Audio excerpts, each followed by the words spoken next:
All right, sports fans, how's everybody out there doing?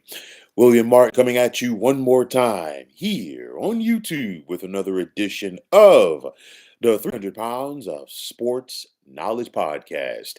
It is that time of the week, folks. My weekly picks in the world of the National Football League.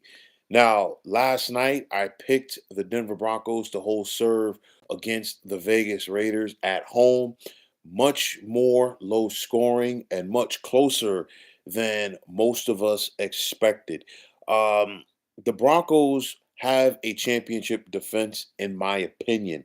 They need more consistency at the quarterback position. I think quarterback Bo Nix, it's one of those where he is definitely going to have to start taking less risk with the football if the Broncos want to go where they can go with the talent on this team. But nonetheless, if you're Denver, you will definitely take the win and keep on moving forward. And with that said, we have some good games on tap for this Sunday, as well as the Monday night affair. And with that said, here are my picks for week number 10 in this NFL season. Now, we get things started off this Sunday morning over in Europe, this time Berlin, Germany, as you got the 3-5 Atlanta Falcons taking on the 7-2 Indianapolis Colts. And for the Colts, they want to try to put last week's loss to the Pittsburgh Steelers behind them. Most importantly, quarterback Daniel Jones wants to put that loss behind him because he looked like the Daniel Jones that we have grown accustomed to seeing for so many years with the New York Giants, as he was turnover prone and he was unsure of himself in the pocket. And I guarantee you that the Falcons saw that game plan and they want to try to go out there and replicate that defensively. But I think for the Colts, they want to get back to the basics, which is running the football um, with Jonathan Taylor, taking some of that stress off of Daniel Jones, and then this attacking defense of the Colts, they want to have their say. And I really want to see how the Colts are going to put the newly acquired Sauce Gardner into the mix in this contest as well.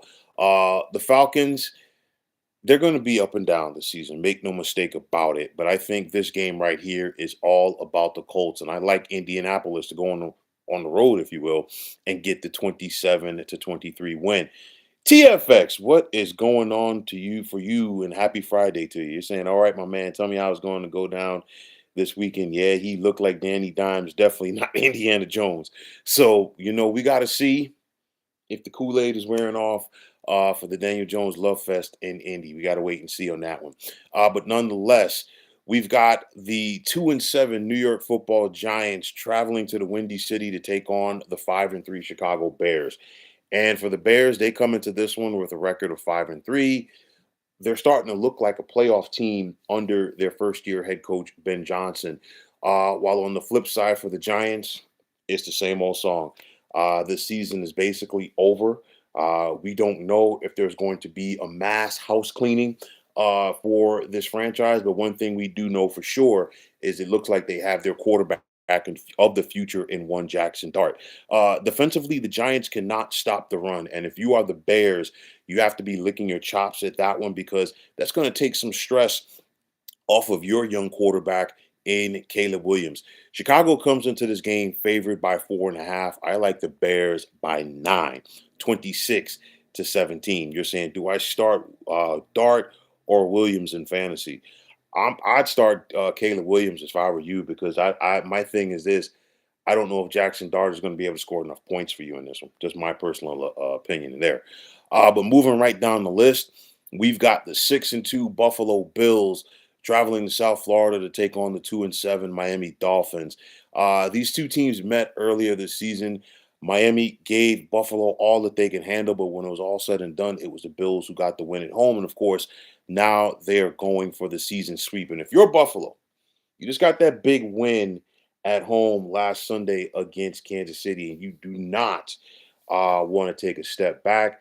Josh Allen continues to look like Josh Allen, one of the better quarterbacks in the league. I think the Dolphins are going to be game maybe for the first half, but Buffalo pulls away. And then, of course, I think we're going to hear more Boo Birds down there in South Florida. The Bills are favored by 9.5. I like them by 2 touchdowns, 31-17. Now we've got the 3-5 Baltimore Ravens traveling to take on the 4-4 Minnesota Vikings. And after the 1-5 start, Baltimore has won their last two, and they're trying to crawl back into things in the AFC North. On the flip side, we just saw the Vikings go to Detroit, get a big win over the Lions last Sunday, and they have to be feeling confident about themselves. I think this game, one thing that we have to really earmark in this one, this Vikings defense against this Ravens offense, because they have to find a way to neutralize Ravens quarterback Lamar Jackson, which of course is easier than said than done because Lamar is one of the most electrifying players in the NFL right now. So, what is Brian Flores and company going to have cooked up for the former MVP? We've got to wait and see. Then this Ravens defense, which has started off slow, they're starting to pick it up. Can they try to find a way to get to Vikings quarterback JJ McCarthy? Those are going to be some of the big questions that have to be answered in this one. Baltimore comes into this game on the road, favored by 4.5, but I am going to take Minnesota at home in this one, 26-23. Now, a friends and family game, as we've got the 2-6 Cleveland Browns traveling to take on the 1-7 New York Jets. And the reason why I say it's friends and family, because this takes you back to your high school football days when you know what? That's basically who was all there. Your friends, family, maybe your girlfriend, somebody like that. Two teams that, you know what, the season is over for them already. They're trying to figure things out in more ways than one. The Jets did not play last week. They were actually the underdog against the bye, okay, last week, but nonetheless, the Jets did make a lot of headlines this week. We saw them trade Sauce Gardner to the Indianapolis Colts. We also saw them trade defensive tackle Quinnen Williams to Dallas. So the Jets season was over already, but now they have officially thrown in the towel as Aaron Glenn is trying to figure out who is going to be on this team for next season. If you're the Cleveland Browns, you have a whole lot of nothing going on as well. And this is one of those where you look at this game, Cleveland's favored in this one. Somebody has to be. Cleveland has not won on the road this year. The Jets have not won at home. Something really has to give in this one. Right now, wow, what can you say? I'm going to go with Cleveland in this one. I'm going to give the Browns the 20-17 edge. You're saying that's risky taking Minnesota against Lamar. For me, I got a slight hunch, and then on top of that, I really do like how this Vikings defense is playing. Just that's what it is. Um, but keeping the line going, I think this one right here has the potential to be one of the better games Sunday, and that's the 7-2 New England Patriots traveling to take on the 6-2 Tampa Bay Buccaneers. Two first place teams, two exciting teams. And I look at this Patriots fan base, they're getting behind this team because they want to kind of get things back to where they were. And they're building there under head coach Mike Vrabel and, of course, second-year quarterback Drake Maye.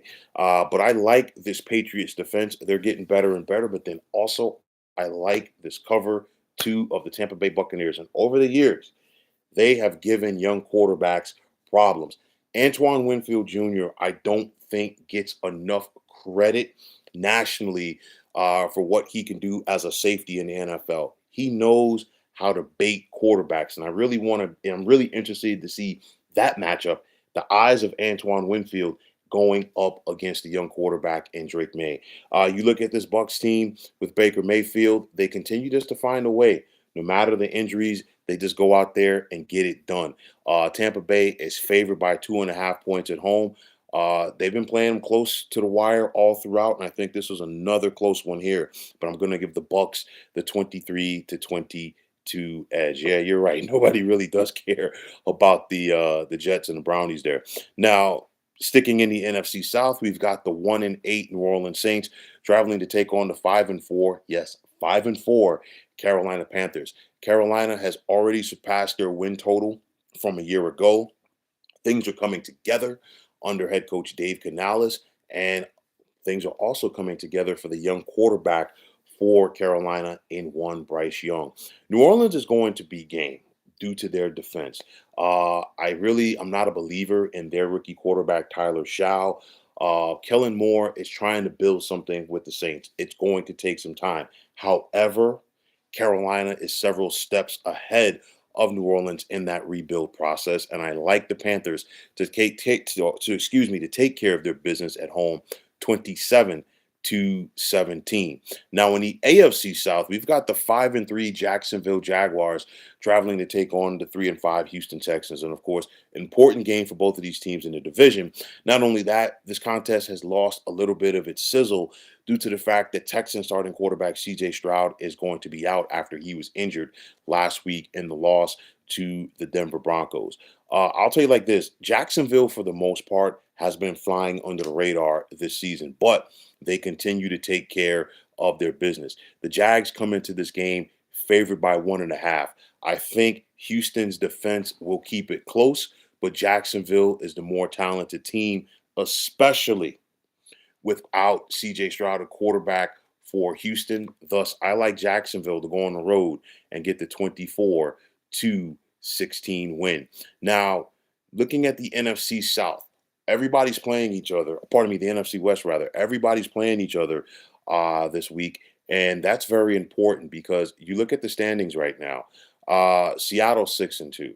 The Rams are 6-2. And then you've got the 49ers sitting right there with a record of 6-3. And with that said, we have the Seattle Seahawks set to host the Arizona Cardinals this weekend. Seattle comes into this contest favored by 6.5 points. We saw them go on the road and get the dominating win on Sunday night over the Washington Commanders. And now they want to try to go out there and take advantage of the Arizona Cardinals sans Kyler Murray. But it's going to be easier said than done because we saw Arizona with Jacoby Brissett at quarterback just go on the road and dominate the Dallas Cowboys this Monday night. I like the way that the Seahawks defense is playing. They know how to get after you, and I think they are going to be the difference in this one going up against this Cardinals offense. Like I said, the Seahawks come in favored by 6.5 points. I like them by 10 in this one, 30-20. Yeah, you're saying you can't figure out Jacksonville. Are they any good? They're 5-3. To your point, yes, Trevor Lawrence and the Jags did beat Mahomes and the Chiefs. Jacksonville is just a tricky team, but they're winning. Okay, and I think that's a credit to head coach Liam Cohen, because at the end of the day, the Jags have a young team and they're learning how to win, and that's one of the most difficult things in sports. And when you have a young team that's learning how to win, they're going to have their ups and downs. Jacksonville has had their ups and downs this year, but at the end of the day, they are 5-3.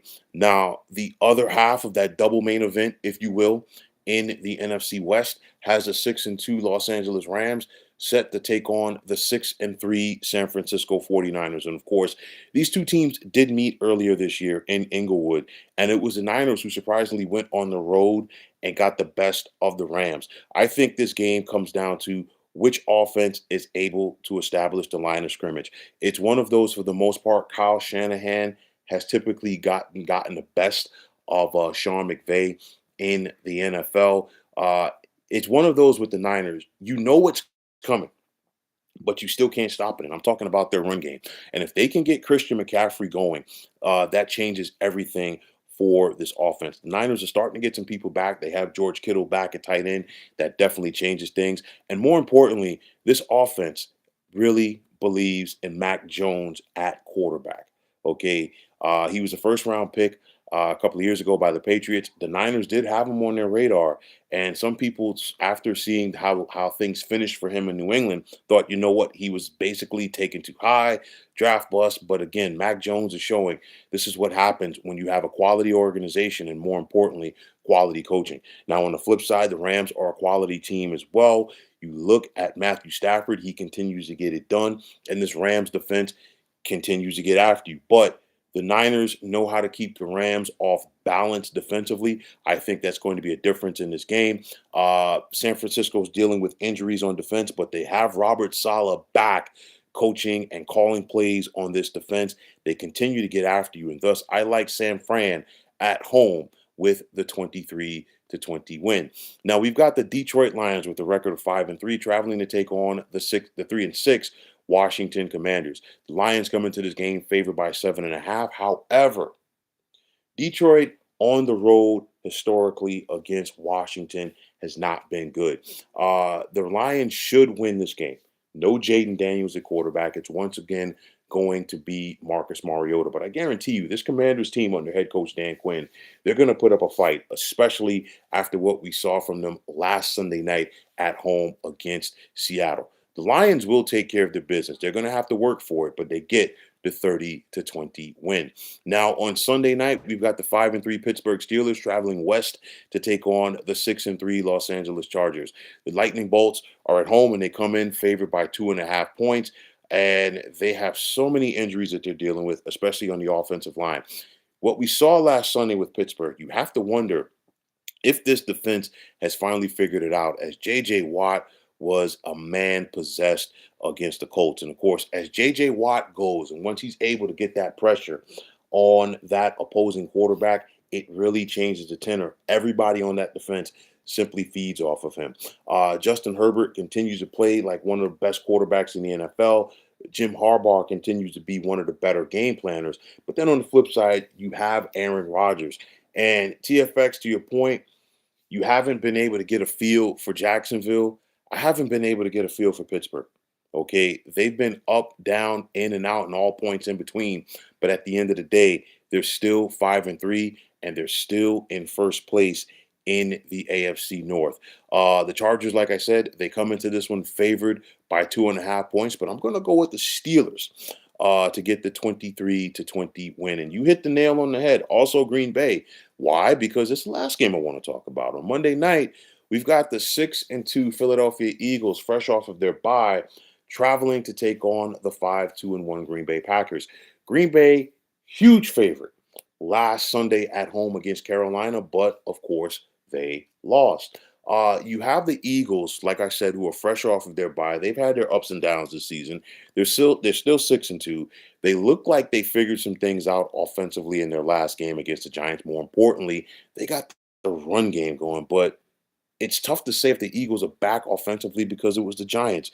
The Packers, to your point, I really can't get a feel for them.